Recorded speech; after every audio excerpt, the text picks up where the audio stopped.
महाकुंभ के लिए कार्य किस रूप में आगे बढ़ रहे हैं, इसके बारे में भी एक विस्तृत समीक्षा हम लोगों ने यहाँ पर की है। दिव्य एवं भव्य कुंभ के जो थीम प्रधानमंत्री मोदी जी ने 2019 में हम लोगों को दी थी, कुंभ भी स्वच्छ, सुरक्षित और सुव्यवस्थित हो सकता है। 2019 का प्रयागराज कुंभ उसका एक उदाहरण बना था।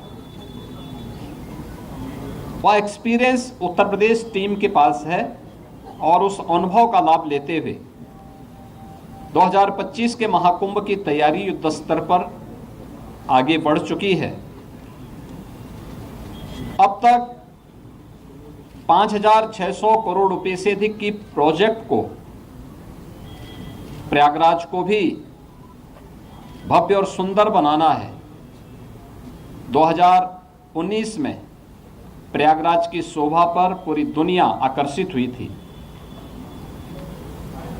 लगभग 24 करोड़ श्रद्धालु जनों ने प्रयागराज आकर के संगम में स्नान किया था और इतने बड़े आध्यात्मिक और सांस्कृतिक आयोजन में सहभागी बने थे। लगभग 100 के आसपास देशों के राजनयिकों ने भी यहां पर आकर के इस बड़े आयोजन में भागीदार बनकर के भारत की आध्यात्मिक और समृद्ध सांस्कृतिक परंपराओं का अवलोकन करने का उन्हें भी अवसर प्राप्त हुआ था। और उसी को और भव्य रूप देने के लिए हम लोगों ने यह कार्रवाई विभिन्न विभागों ने प्रारंभ की है, जिसमें उत्तर प्रदेश सरकार के साथ साथ केंद्र सरकार के भी रेलवे के द्वारा, एयरपोर्ट अथॉरिटी के द्वारा, भारतीय राष्ट्रीय राजमार्ग प्राधिकरण के द्वारा और भी अन्य विभागों के द्वारा मिलकर के बेहतरीन तरीके से अपने कार्यों को आगे बढ़ाया जा रहा है। यद्यपि जब कुंभ का आयोजन होता है तो उस समय संगम में जल का जो स्तर होता है उस समय लगभग ये 8 से 10 हजार क्यूसिक वाटर वहां पे होता है। आज प्रातःकालीन सत्र में हम लोगों ने देखा है जल की मात्रा भी लगभग 2.25 लाख से लेकर 2.5 लाख क्यूसिक वाटर अभी यहाँ पे जल है।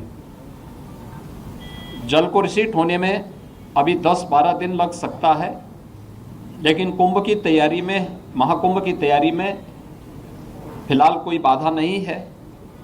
और हम लोगों ने एक डेडलाइन दी है कि 15 दिसंबर तक हर हाल में सभी प्रकार के कार्य, निर्माण के कार्य संपन्न होने के साथ ही कुंभ के दायरे को भी बढ़ाने का कार्य 2013 के प्रयागराज कुंभ की तुलना में इस बार उससे दुगने से अधिक क्षेत्र में कुंभ फैलेगा।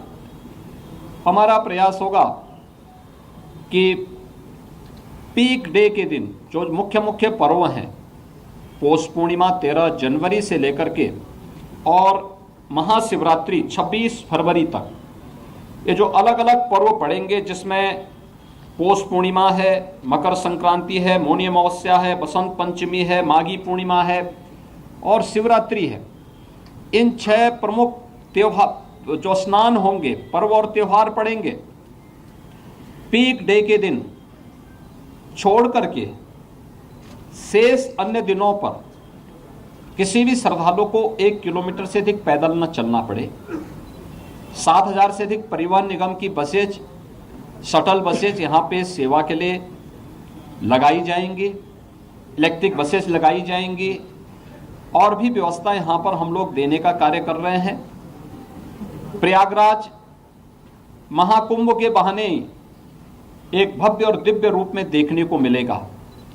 सुरक्षा के लिए भी बेहतरीन तैयारियां की जा रही हैं।